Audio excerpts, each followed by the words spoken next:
guess I need to wade into this whole pornography question.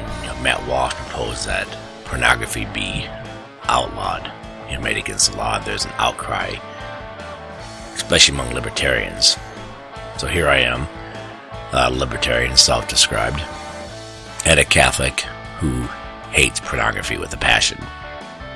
And so the obvious problem is, well, Shesky libertarian, but yet you would outlaw pornography. So therefore, you're just like the other person who'll use government when it's in their favor, and you like government every 4 years when your guy wins, something like that. And I'd say, no, not really. It's not remotely that simple. And so I'm going to flush it out just a little bit here. But first and foremost, keep in mind, as a libertarian, that does not make me an anarchist. Now, where does anarchism bleed in libertarianism? Well, that's pretty easy. It's absolutely no government versus some government. But that continuum, though, of anarchism and libertarianism, how small should government be? There's just no line. It's murky. There's no logical way to come up with an answer. Oh, this is how much libertarianism we should have. It's just the way it is. Just like the big government folks who don't want to be communists, and we have a ton of them here. Most of the Democratic base for president right now are in this. They say, well, we're not communists. We're socialists, which is a smidgen to the right of communists, because we don't want a violent takeover to put in socialism.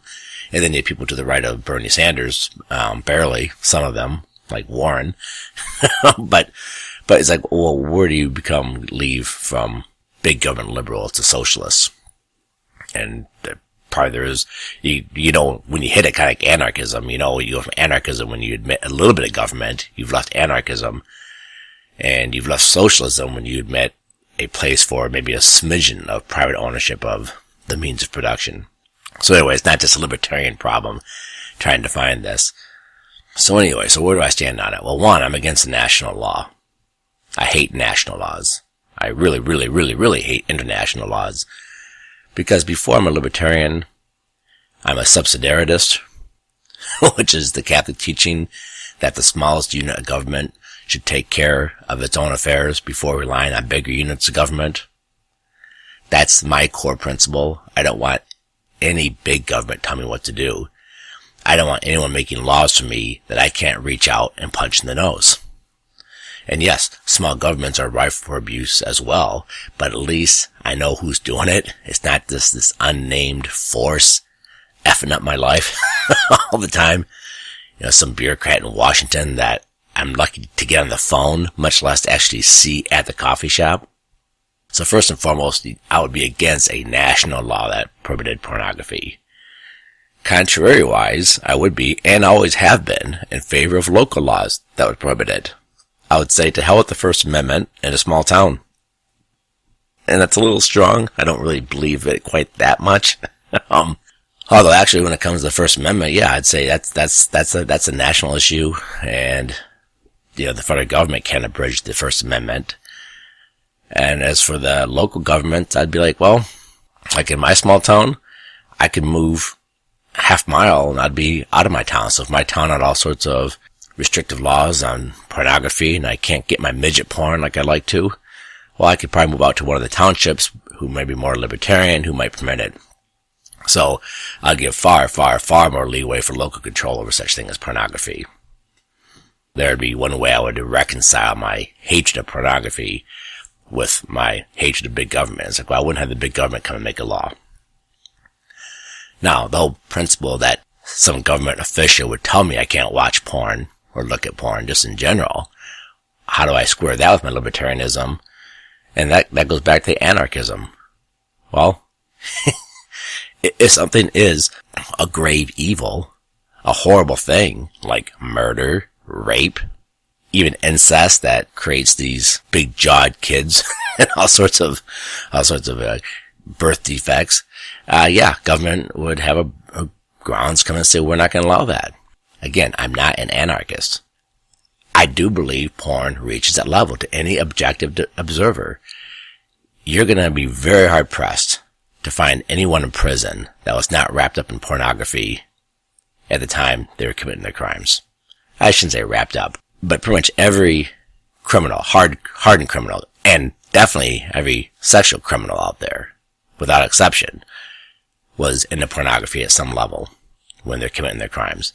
I'm not saying every porn user is a criminal, although I guess it would be if the laws are passed.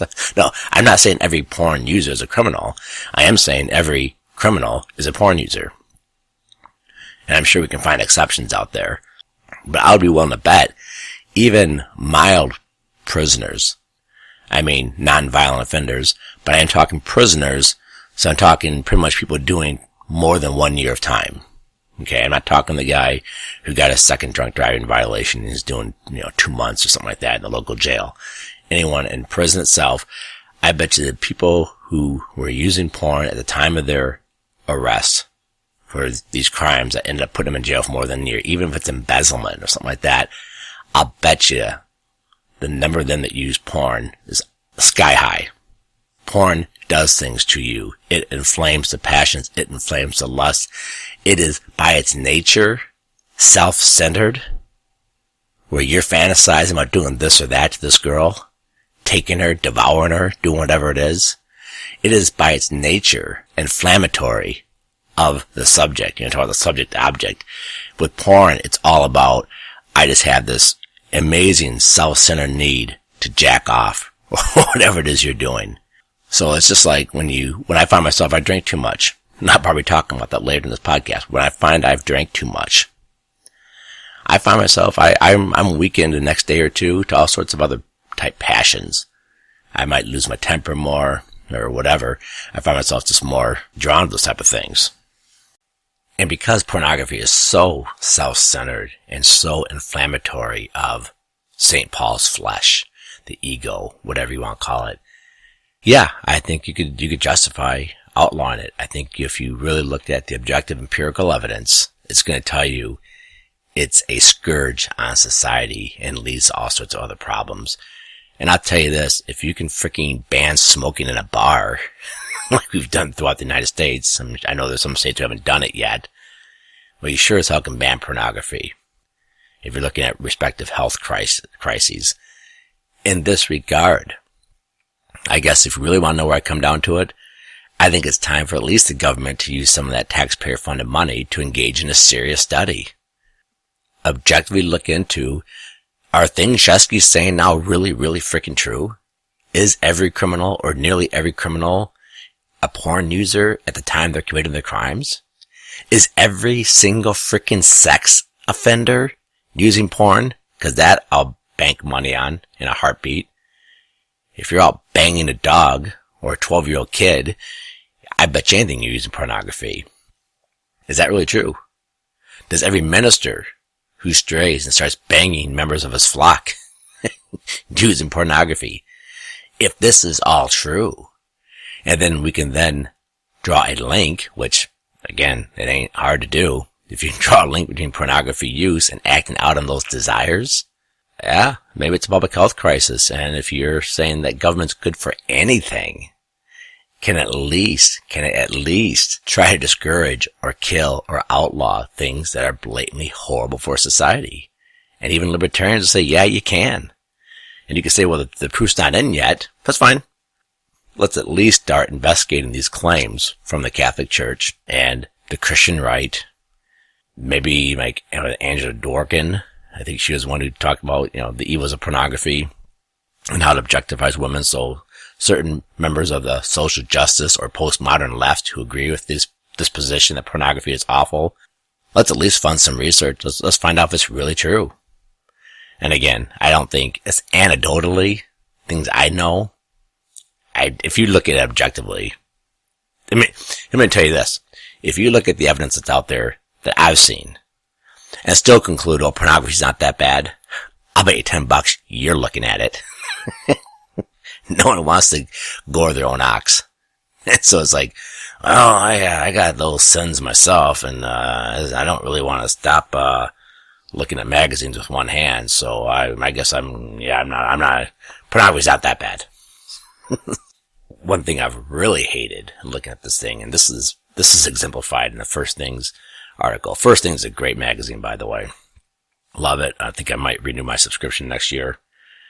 But I'm going to read this article, not read this article, but the statement from Josh Hammer, who's pushing for a porn ban. And he talks about the libertarian mafia attacking him. And here's this thing, and they excerpt this. They tweeted this excerpt from the article. I'm going to read this absurd statement. It says, libertarianism has no answer for the pressing needs of the human soul, to belong, to parent, to worship, and to thrive, unquote. Criminy. Neither does chemistry class. Neither does Monday Night Football. I honestly, when I read stuff like that from conservatives attacking libertarianism, it's like, you have not been reading von Mises. You have not read Murray Rothbard. Especially Rothbard. He actually addressed things like that. And it's pretty plain. He said, libertarianism is ultimately an economic creed that creates as much private space as possible. And in that private space, you carve out what you want to do. And maybe it will be isolationist. Maybe you will just be one person. Or maybe, just freaking maybe, and if you're a Catholic, you believe this, you may just want to spend those resources on your family. And you take care of your unit of government, which is you, your wife, and your kids. That's what the proper libertarian believes. And here, this Josh Hammer, again, this is probably a guy I agree with on 95% of the things out there. But he criticizes libertarians who conflate libertinism with liberty. He's often running about that. And what he says is apt. But my response would be, Josh, you conflate libertarianism with libertinism. In his defense, the Libertarian Party, issued a statement in support of pornography and against a government ban on it. And so he's probably taking aim at more of the institutionalized libertarianism, like as seen in the Libertarian Party, which is a freaking joke. And by the way, if you're interested in libertarian thought, don't look at the Libertarian Party. Gosh, no. Don't look at Jesse Ventura. Gosh, no. I wouldn't even look at the Cato Institute. The Cato Institute has, because it's a homosexual at its head, or maybe not at its head, but in the higher ranks, I think it has a lot of the libertinism associated with it. Go to Lou Rockwell. You'll find there a natural law libertarianism that's 100% consistent with your Catholic faith. And all it really says is, pulling on the work of von Mises and Rothbard, basically says we want to carve out as much private space as possible. And it's within that private space people are going to flourish. As that Josh Hammer talks about, libertarianism doesn't answer the need to parent, to flourish. And it's like, well, yeah, but do you want the Republican Party telling you how to flourish? I sure as frick don't want Donald Trump, Elizabeth Warren, Nancy Pelosi, or any government official out of D.C. or even in my small town telling me how I should be trying to flourish. I don't want them telling the bum in inner city Detroit how he's supposed to be trying to flourish. We're all moral agents. Government off my back. Let me figure that out. So to say libertarianism doesn't answer the needs of the human soul, it's like, what the hell are you talking about? You're right, it doesn't. But it wasn't supposed to. It's like, well, my coffee maker didn't answer the needs of the human soul. It's like, okay, I thought you were just trying to get coffee out of it. Libertarianism, they're not going to tell you how to flourish. And they don't want the government telling you or trying to direct you and how you should flourish. Just back off. And in this regard, libertarianism, as I believe properly understood, at least as my brand of libertarianism, the natural law type libertarianism, detests taxation. Because taxation eats into the private sphere where you carve out what it means to you to flourish. Where you would then have more time to study the Bible, to philosophize, to go on hikes, to pray, to spend time in a soup kitchen, to spend time in your Kiwanis Club, to spend time with your freaking kids. If you have to give up a fourth, a third, or half of your income to the government to do what it thinks it needs to flourish, that eats into your time to do what you need to do to flourish. So one, if you admit that yes, flourishing is really an individual endeavor, something you do for yourself, and then as the immediate extension, your family, because 9 people out of 10 are going to opt for some sort of social relationship of which the building block is the family. It's natural. We're social beings. So if you have this private time carved out, where you don't have to dedicate it to make money to pay the government. That more private time is where you're going to flourish and you're going to be involved in your community. It is by essence communitarian. Because conservatives get down on libertarians. You're not communitarian. You're just all about the self, the self, the self. It's like, yeah, because I can't be communitarian if all I'm doing is earning money to pay for your community government. Because you want money to do what you think is good. So you're taking my money, and now I need to work harder to pay you, so I still have time to take care of myself, and therefore I have less time to build community, to be involved with other people. And you see that with parents who both have to work now, or fathers have to take on just incredible hours at the office. And it's like, but they're paying a third off the top to the freaking government. Can you imagine how much less they'd have to work? How much more private time they would have? How much more time off they would have to spend time with those around them in the community? Taxation is necessarily anti-communitarian. Don't tell me the government needs my money to build a better community. By taking my money, you're killing each individual person's ability to participate in their community, whether it's their immediate family, their neighborhood, their small town, their region, whatever it is. Stop taking our money. Let us get involved in our community then by carving out more free time. And yes, I realize a lot of people, even if they get to keep all their income, they're not going to spend that extra time on community affairs. They're going to spend it playing video games, watching a ton of football, whatever it is. They're not going to spend it valuably. Well, that ain't our call. I mean, maybe if we get rid of pornography, they have less time to view pornography. That would leave more time for other things. But again, I don't want the government, I don't want Nancy Pelosi or Donald Trump telling me how I should be leading my life to flourish. And no one does. No one thinks that. Why they think it's okay for the government to do it in general, but not for them and those around them, I have no freaking clue how conservatives square that, to be honest with you. So anyway, the one final thought I'll leave you is that taxation is the ultimate invasion of privacy. Because by taking your money for government goals, to give to the government friends, to redistribute it, by taking your money, they're taking your private time. Because the more money they take, the more time you have to spend working to carve out the life you need for yourself and your family. I guess I'll put one other kicker on there. To the extent that we're going to ban pornography and have to expend enormous amounts of government money on it, that means more taxation, which means less time for you and your family.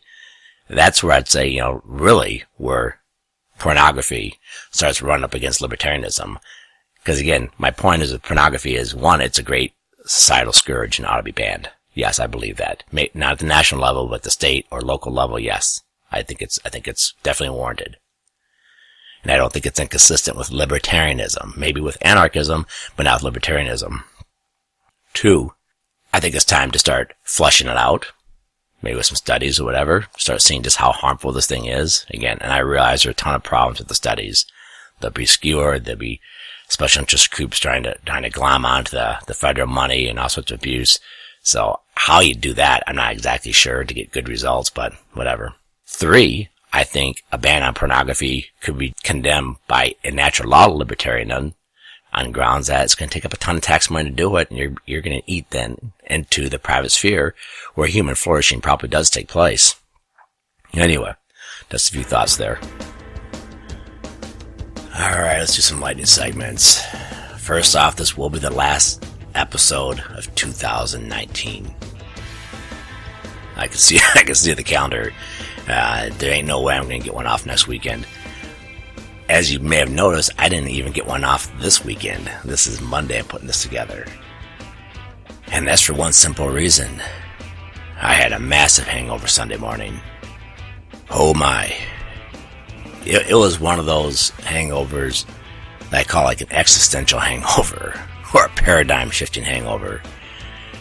First off, it triggered acute gastritis in me, which I've had happen before.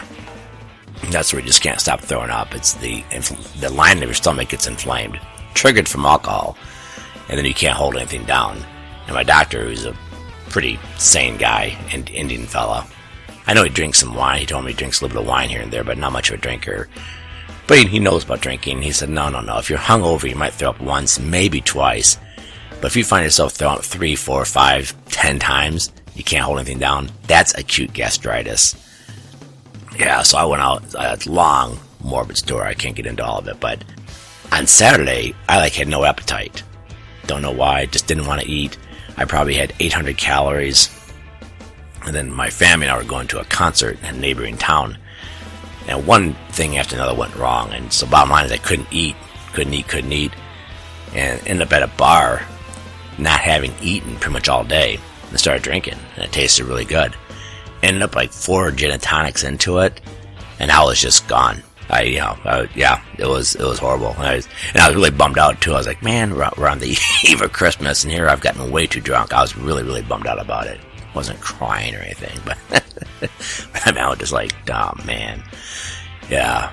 But then next morning, it was awful. Yeah, got out of bed at 1:30, and 4, it may have been 5 drinks. I'm not sure, but unbelievable, paradigm shifting hangover. It's like, wow, I got. Here I am at 50s, I'm still making boneheaded mistakes when it comes to drinking like that. Anyway,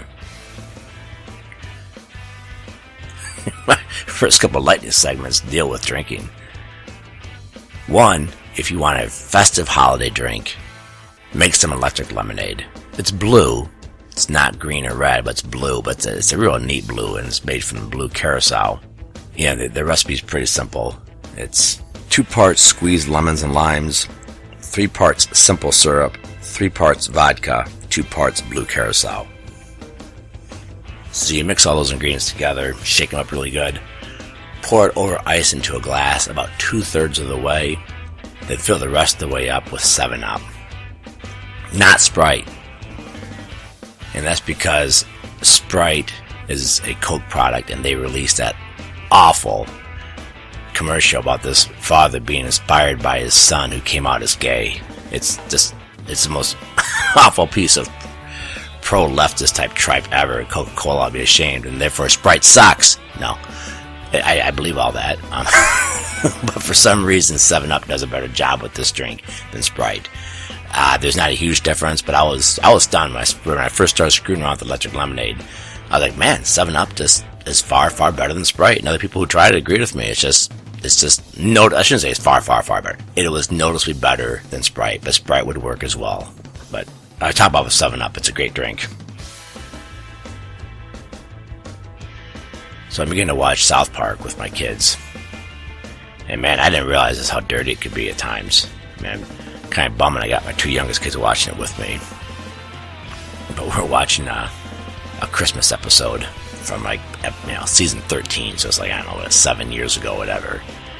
And all revolves around Game of Thrones, and it was just freaking hilarious. At one point they shift, and it's all a cartoon, but they shift to this Japanese scene. And again, the whole thing is Game of Thrones themed. Everything's about Game of Thrones. And I've only watched 4 or 5 episodes of Game of Thrones for reasons I've explained in the past, but I'll touch on again here shortly. They shift this scene where this Japanese guy is having sex with a woman aggressively from behind.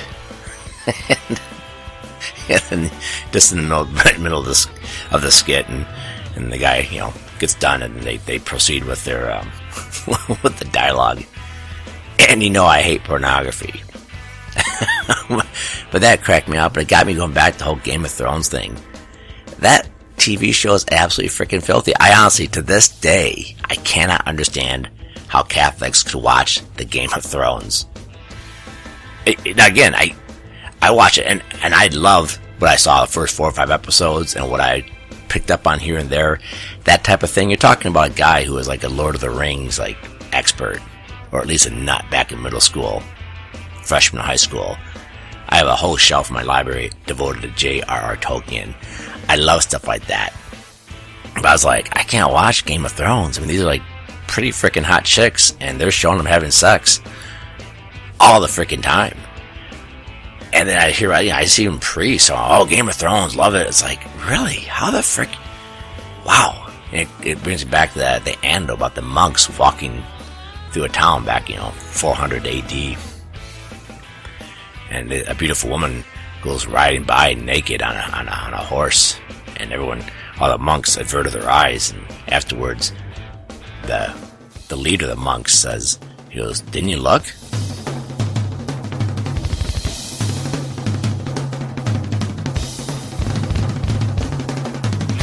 I did. She was gorgeous. And then went along. And the story of the antidote is this guy was so detached that he could look at a beautiful woman naked and not have his passions inflamed. It's like, wow. There are apparently a hell of a lot of Catholics out there who have reached sublime purity that if they can watch Game of Thrones and not go to confession later, hats off to them. I'm freaking really impressed. Because I couldn't. I had to stop watching it. I was like, man, that chick's freaking smoking hot, and they're showing him having sex, and it's like, unbelievable. Anyway, so, the South Park has this pornographic type interlude for like 5 seconds. Very uncomfortable with my kids. But you know what? I didn't object, because it had a point. Unlike Game of Thrones, it's all gratuitous. I couldn't even understand why they had to show it. Here, the South Park, in order to parody, kind of make fun of Game of Thrones excess, they kind of had to show this. So it's just freaking South Park. They just kill it. I mean, almost every time. But again, very irreverent, and be careful watching with your kids. By the way, I've really started to get into the podcast, The Symbolic World. If you're not into it, try it. There's a recent episode, and gosh darn it, I don't have the notes in front of me. I'll try to post them to the show notes here. But this woman's on there talking about various issues, and they're talking about there's a noetic, Noetic, like dark web, arising. And it's a bunch of podcasters talking about things like the existential gap. Again, that's my term, not theirs. But they'd be like, yeah, there's something there. Talking about Zen, things like that. And the symbolic world considers itself part of this tribe, this niche of the web, or the podcast world, talk about these type of issues. So go to the symbolic world. It's the interviews with a woman. It's lengthy. It's like an hour and a half long. And they mention other podcasters are doing the same type of thing. So go check that out. There's probably all sorts of good leads there for you. If you like the Zen type talk, the subject object, the Taoism, that type of stuff here, go to the symbolic world, listen to that episode. And again, I'll post it to the show notes page.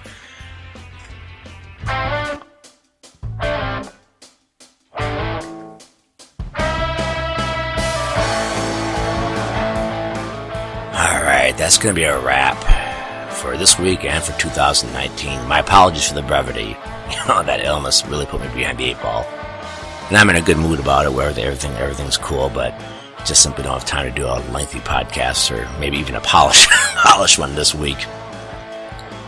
And thanks for a good 2019, by the way. The word is getting out there. I'm seeing some extremely encouraging statistics about viewership, or listenership rather, to this podcast. I'm really encouraged by the numbers I'm seeing. And 2020 promises to be better. I like the way the podcast has evolved, but I have a lot of plans for 2020. Hope to possibly go to twice a week. We'll see how that goes. First, I want to try to get the one a week polished down to like a solid 30-35 minutes every week. I'm getting big plans for 2020. Thanks for making 2019 great. Have a great holiday season, and celebrate the Savior's birth. As always, thanks for listening.